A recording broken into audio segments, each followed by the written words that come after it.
ಯಾರೆಲ್ಲ 3/12/21/30 ಹುಟ್ಟಿರ್ತೀರಾ ಇವರೆಲ್ಲರೂ ಕೂಡ 3 ಸೀರೀಸ್ನಲ್ಲಿ ಹುಟ್ಟಿರೋಂಥವ್ರಾಗಿರ್ತಾರೆ. ಗುರು ಅಂದ್ರೇನೆ ಹೇಗೆ ಅವ್ರು ಯಾವಾಗಲೂ ಇನ್ನೊಬ್ಬರಿಗೆ ಟೀಚ್ ಮಾಡಬೇಕು, ಇನ್ನೊಬ್ರಿಗೆ ಏನೋ ಒಂದನ್ನು ಹೇಳ್ಕೊಡ್ಬೇಕು, ಬುದ್ಧಿವಾದ ಹೇಳುವಂಥ ಮನಸ್ಥಿತಿ ಇವ್ರದ್ದಾಗಿರುತ್ತೆ.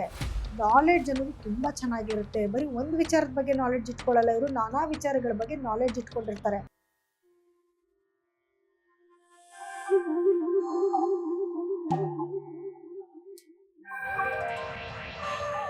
ನಮಸ್ಕಾರ ಎಲ್ಲರಿಗೂ, ನಾನು ನಿಮ್ಮ ವಿಭಾ ಶೆಟ್ಟಿ. ಇವತ್ತಿನ ವಿಶೇಷವಾದ ಕಾರ್ಯಕ್ರಮಕ್ಕೆ ತಮಗೆಲ್ಲರಿಗೂ ಸ್ವಾಗತ.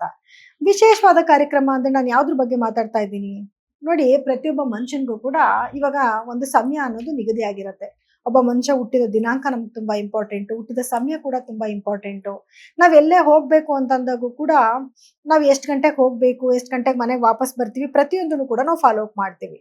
ಸೊ ಅಂದ್ರೆ ಯಾವ ಟಾಪಿಕ್ ಬಗ್ಗೆ ಮಾತಾಡ್ತಿದ್ದೀನಿ ಅಂತ ನಿಮ್ಗೆ ಆಲ್ರೆಡಿ ಗೆಸ್ ಆಗಿರುತ್ತೆ. ಅದೇನೆ ನಂಬರ್ಸ್ ಬಗ್ಗೆ ನಾನು ಇವತ್ತು ಮಾತಾಡ್ತಾ ಇದ್ದೀನಿ. ಯಾವ ದಿನಾಂಕದಲ್ಲಿ ಹುಟ್ಟಿದವರ ಭವಿಷ್ಯ ಹೇಗಿರುತ್ತೆ, ಮತ್ತೆ ಅವರು ಯಾವ ರೀತಿಯಾದ ಒಂದು ಕೆಲಸಗಳನ್ನ ಮಾಡಿದ್ರೆ ಅವ್ರ ಜೀವನದಲ್ಲಿ ಏಳಿಗೆ ಆಗತ್ತೆ, ಅಥವಾ ಯಾವುದನ್ನ ಮಾಡಲೇಬಾರ್ದು, ಯಾವ ನಂಬರ್ಸ್ನ ಫಾಲೋ ಮಾಡಬೇಕು, ಪ್ರತಿಯೊಂದು ಮಾಹಿತಿನೂ ಕೂಡ ನಾನೀಗ ಕೊಡ್ತಾ ಹೋಗ್ತೀನಿ. ಯಾರೆಲ್ಲ 3/12/21/30 ಹುಟ್ಟಿರ್ತೀರಾ ಇವರೆಲ್ಲರೂ ಕೂಡ 3 ಸೀರೀಸ್ನಲ್ಲಿ ಹುಟ್ಟಿರುವಂತವ್ರಾಗಿರ್ತಾರೆ. 3 ಅಂತಂದ್ರೇನೆ ಗುರುವಿನ ಒಂದು ಆಡಳಿತದ ನಂಬರ್ ಆಗಿರುತ್ತೆ. ಇನ್ನ ಇವರ ಗುಣ ಸ್ವಭಾವ ಹೇಗಿರುತ್ತೆ, ಇವ್ರು ಏನೆಲ್ಲ ಇವ್ರ ಜೀವನದಲ್ಲಿ ಮಾಡ್ಕೋಬೇಕು, ಏನೆಲ್ಲ ಅವಾಯ್ಡ್ ಮಾಡ್ಬೇಕು ಅನ್ನೋದ್ರ ಬಗ್ಗೆ ನಾವು ಇವತ್ತು ತಿಳ್ಕೊಳ್ಳೋಣ. ಸೊ ಮೊದಲನೇದಾಗಿ ಇವರ ಗುಣ ಸ್ವಭಾವ ಹೇಗಿರುತ್ತೆ ಅಂತಂದ್ರೇನೆ, ಗುರು ಅಂದ್ರೇನೆ ಹೇಗೆ ಅವ್ರು ಯಾವಾಗ್ಲೂ ಇನ್ನೊಬ್ರಿಗೆ ಟೀಚ್ ಮಾಡ್ಬೇಕು, ಇನ್ನೊಬ್ರಿಗೆ ಏನೋ ಒಂದನ್ನು ಹೇಳ್ಕೊಡ್ಬೇಕು, ಬುದ್ಧಿವಾದ ಹೇಳುವಂತ ಮನಸ್ಥಿತಿ ಇವ್ರದ್ದಾಗಿರುತ್ತೆ. ಸ್ವಭಾವ ಕೂಡ ಸ್ವಲ್ಪ ಸಾಫ್ಟ್ ಆಗಿರ್ತಾರೆ ಇವರು. ಅಂದ್ರೆ ಒಬ್ಬರಿಗೆ ನಾವು ಟೀಚ್ ಮಾಡ್ಬೇಕು ಅಂದ್ರೆ ಮೊದಲನೇದಾಗಿ ತಾಳ್ಮೆ ಇರಬೇಕು. ಆ ತಾಳ್ಮೆ ಇರುವಂತ ಸ್ವಭಾವದವ್ರು ಇವ್ರು ಆಗಿರ್ತಾರೆ. ಯಾವಾಗ್ಲೂ ಇವ್ರು ನೋಡಕ್ಕೆ ಕಣ್ಣುಗಳು ತುಂಬಾ ಸುಂದರವಾಗಿ, ನೋಡಕ್ ತುಂಬಾ ಅಟ್ರಾಕ್ಟಿವ್ ಆಗಿರ್ತಾರೆ ಇವರು. ನಾಲೆಡ್ಜ್ ಅನ್ನೋದು ತುಂಬಾ ಚೆನ್ನಾಗಿರುತ್ತೆ. ಬರೀ ಒಂದು ವಿಚಾರದ ಬಗ್ಗೆ ನಾಲೆಡ್ಜ್ ಇಟ್ಕೊಳ್ಳಲ್ಲ, ಇವರು ನಾನಾ ವಿಚಾರಗಳ ಬಗ್ಗೆ ನಾಲೆಡ್ಜ್ ಇಟ್ಕೊಂಡಿರ್ತಾರೆ. ಜಸ್ಟ್ ಒಂದ್ ವಿಚಾರ ಕೇಳಿದ್ರೆ ಸಾಕು, ಅದ್ರ ಬಗ್ಗೆ ಕಂಪ್ಲೀಟ್ ಆಗಿ ಅವ್ರು ಎಕ್ಸ್ಪ್ಲೈನ್ ಮಾಡ್ಬಿಡ್ತಾರೆ. ಅಂಡ್ ಇವ್ರಿಗೆ ಒಂಥರ ಟೀಚಿಂಗ್ ಜಾಬ್ಸ್ ತುಂಬಾ ಚೆನ್ನಾಗಿ ಆಗ್ಬರುತ್ತೆ. ಟೀಚರ್ ಕೂಡ ಆಗಿರ್ತಾರೆ ಇವರು. ಇವರೊಂದು ಅಡ್ವೈಸರ್ ಆಗಿರ್ತಾರೆ, ಜೊತೆಗೆ ತುಂಬಾ ಬ್ರಿಲಿಯಂಟ್ ಆಗಿರ್ತಾರೆ. ಹಣಕಾಸಿನ ಅಭಿವೃದ್ಧಿ ಇವ್ರ ಹತ್ರ ತುಂಬಾ ಚೆನ್ನಾಗಿರುತ್ತೆ. ಯಾವಾಗ್ಲೂ ಹಣಕಾಸು ಓಡಾಡ್ತಿರುತ್ತೆ ಇವ್ರಿಗೆ. ಮತ್ತೆ ಜವಾಬ್ದಾರಿ ತುಂಬಾ ಜಾಸ್ತಿ ಇರುತ್ತೆ, ಕುಟುಂಬದ ಕಡೆ ಜಾಸ್ತಿ ಒಲವಿರುತ್ತೆ. ಅಂದ್ರೆ ತುಂಬಾ ರೆಸ್ಪಾನ್ಸಿಬಿಲಿಟೀಸ್ ಜಾಸ್ತಿ ಇವ್ರಿಗೆ. ಇದನ್ ಮಾಡ್ಬೇಕು, ಹಿಂಗ್ ಮಾಡ್ಬೇಕು, ನನ್ನ ನೆಕ್ಸ್ಟ್ ಫ್ಯೂಚರ್ ಈ ತರನೇ ಇರ್ಬೇಕು, ಇದಾದ್ಮೇಲೆ ನಾನು ಇಂಥ ಕೆಲಸಗಳನ್ನೇ ಮಾಡ್ಬೇಕು, ಈ ರೀತಿ ಸ್ವಲ್ಪ ಡಿಸಿಪ್ಲಿನ್ಡ್ ಆಗಿರ್ತಾರೆ. ಒಂದು ಟೈಮ್ಗೆ ರೀಚ್ ಆಗ್ಬೇಕು ಅಂತಂದ್ರೆ ಆ ಟೈಮ್ಗೆ ರೀಚ್ ಆಗ್ಬೇಕು ಅನ್ನೋದೆಲ್ಲ ಫಾಲೋ ಅಪ್ ಮಾಡೋದು ಜಾಸ್ತಿ ಆಗಿರ್ತಾರೆ. ಅದು ಸ್ವಲ್ಪ ದಪ್ಪ ಇರ್ತಾರೆ. ಬೇಗ ಇವ್ರಿಗೆ ನೆರೆ ಕೂದಲು ಬಂದ್ಬಿಡುತ್ತೆ. ಅಂದ್ರೆ ಬೇಗ ಇವ್ರಿಗೆ ಹೇರ್ಸ್ ಎಲ್ಲ ಗ್ರೇ ಆಗ್ಬಿಡುತ್ತೆ. ಇವ್ನ ಹೆಲ್ತ್ ಡಿಸೀಸ್ ಏನೆಲ್ಲ ಬರ್ಬೋದು ಇವ್ರಿಗೆ, ಹೆಲ್ತ್ ಪ್ರಾಬ್ಲಮ್ಸ್ ಅಂತ ನೋಡಕ್ ಹೋದ್ರೆ, ಮೊದಲನೇದಾಗಿ ಅಂದ್ರೆ ಗುರು ಕೆಟ್ಟಿದ್ರೆ ಜಾತಕದಲ್ಲಿ ಇವ್ರಿಗೆ ಫಸ್ಟ್ ಶುಗರ್ ಬರುವಂತದ್ದು, BP ಬರುವಂತದ್ದು, ಸ್ವಲ್ಪ ಲಿವರ್ ಪ್ರಾಬ್ಲಮ್ಸ್, ಸ್ಕಿನ್ ಪ್ರಾಬ್ಲಮ್ಸ್ ಬರುವಂತ ಚಾನ್ಸಸ್ ಜಾಸ್ತಿ ಇರುತ್ತೆ.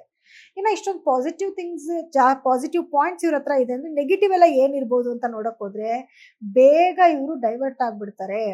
ಅಂದ್ರೆ ಯಾವ್ದಾನ ಒಂದ್ ವಿಚಾರದ ಬಗ್ಗೆ ಮಾತಾಡ್ತಾ ಇದ್ರೆ ಅವ್ರಿಗೆ ಆ ಟಾಪಿಕ್ ಇಷ್ಟ ಇಲ್ಲ ಅಂತಂದ್ರೆ ಇಮ್ಮಿಡಿಯೇಟ್ ಆಗಿ ಅದನ್ನ ಡೈವರ್ಟ್ ಮಾಡ್ಬಿಡ್ತಾರೆ. ಆ ಟಾಪಿಕ್ ನಾವು ಮಾತಾಡಿದ್ವಿ ಇಲ್ವೋ ಅನ್ನೋ ತರ ಬೇಗ ಡೈವರ್ಟ್ ಮಾಡಿ ಮಾತಾಡಿ ಬೇರೆ ಇನ್ಯಾವುದೋ ಟಾಪಿಕ್ ಬಗ್ಗೆ ಮಾತಾಡ್ಬಿಡ್ತಾರೆ.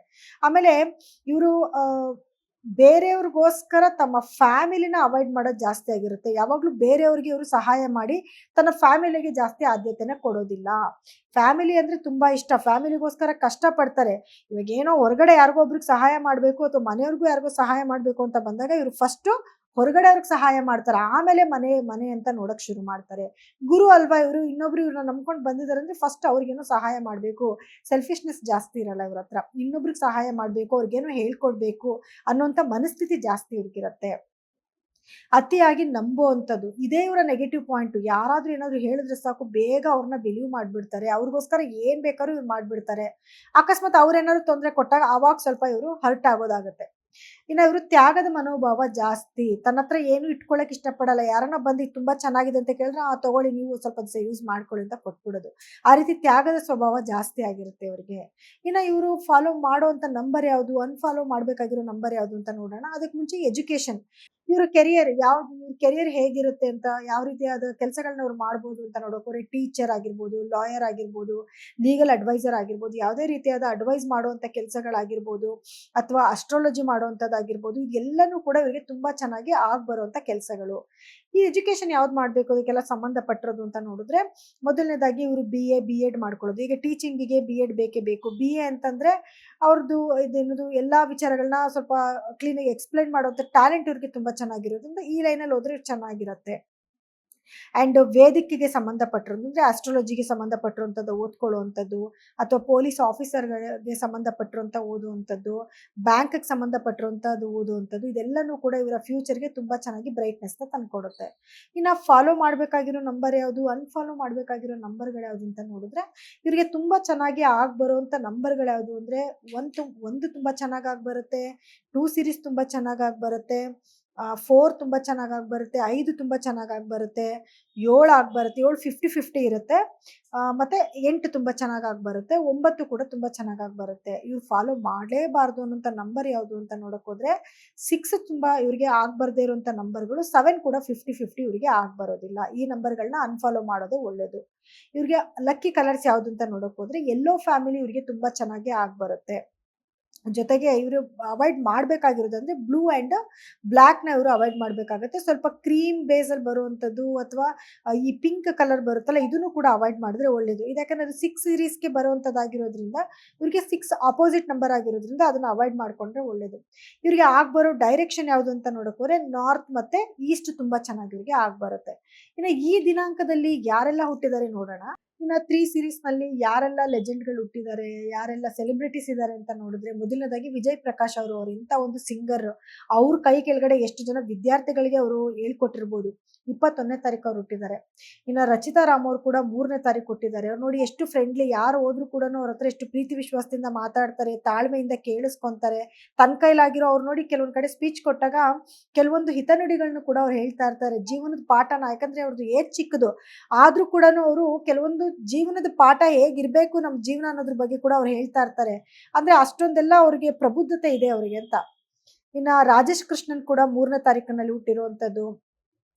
ಇನ್ನ ರವಿಚಂದ್ರನ್ ಅವರು ಕೂಡ 30ನೇ ತಾರೀಕು ಹುಟ್ಟಿರುವಂತದ್ದು. ನೋಡಿ ಅವ್ರು ಎಷ್ಟು ಜನಕ್ಕೆ ಕೆಲಸ ಕೊಟ್ಟಿದ್ದಾರೆ, ಅವ್ರ ಕೈ ಕೆಳಗಡೆ ಎಷ್ಟು ಜನಕ್ಕೆ ಅವ್ರು ಪಾಠ ಹೇಳ್ಕೊಟ್ಟಿದ್ದಾರೆ, ಯಾವ ರೀತಿಯಾಗಿ ಅವರು ಒಂದು ಆಕ್ಟಿಂಗ್ ಹೆಂಗ್ ಮಾಡ್ಬೇಕು, ಅಥವಾ ಡೈರೆಕ್ಷನ್ ಹೆಂಗ್ ಮಾಡ್ಬೇಕು, ಎಷ್ಟು ಜನಕ್ಕೆ ಅವ್ರು ಹೇಳ್ಕೊಟ್ಟಿದ್ದಾರೆ.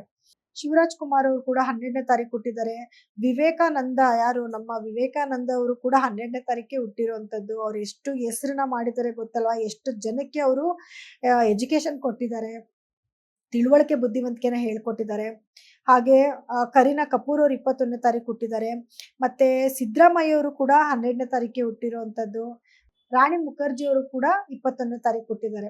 ಸೊ ನೋಡಿ, ಇಷ್ಟೊಂದೆಲ್ಲ ತಾರೀಕಿನಲ್ಲಿ ಯಾರೆಲ್ಲ ಹುಟ್ಟಿದ್ದಾರೆ, ಅವ್ರ ಗುಣ ಸ್ವಭಾವ ಹೇಗಿರುತ್ತೆ, ಅವರೆಲ್ಲ ಏನೆಲ್ಲ ಸಾಧನೆ ಮಾಡಿದ್ದಾರೆ, ಪ್ರತಿಯೊಂದು ಕೂಡ ನಾನು ಹೇಳಿದ್ದೀನಿ. ಇದೆಲ್ಲ ನಿಮ್ಗೆ ಇನ್ಫಾರ್ಮೇಶನ್ ಇಷ್ಟ ಆಗುತ್ತೆ ಅಂತ ನಾನು ಭಾವಿಸ್ತೀನಿ. ನಿಮ್ಗೇನಾದ್ರೂ ನಮ್ಗೇನು ಗೊತ್ತಾಗ್ತಾ ಇಲ್ಲ, ಅಥವಾ ಜೀವನದಲ್ಲಿ ಏನು ಏಳಿಗೆ ಆಗ್ತಾ ಇಲ್ಲ, ನಮ್ಗೇನು ನೇಮ್ ಚೇಂಜ್ ಮಾಡ್ಬೇಕು, ಅಥವಾ ಯಾವ ನಂಬರ್ ತಗೋಬೇಕು, ಗಾಡಿಗೆ ಯಾವ ತರ ನಂಬರ್ ಟ್ಯೂನ್ ಅಪ್ ಮಾಡ್ಕೋಬೇಕು ಅನ್ನೋ ಇನ್ಫಾರ್ಮೇಶನ್ ಏನಾದ್ರು ಬೇಕು ಅಂದ್ರೆ, ಸ್ಕ್ರೋಲ್ ಆಗ್ತಿರುವಂತ ನಮ್ಮ ನಂಬರ್ಗೆ ಕರೆ ಮಾಡಿ ನಿಮ್ಮ ಬಗ್ಗೆ ನೀವು ಖಂಡಿತವಾಗ್ಲೂ ತಿಳ್ಕೊಬಹುದು. ಸೊ ಎಲ್ಲರಿಗೂ ಧನ್ಯವಾದಗಳು.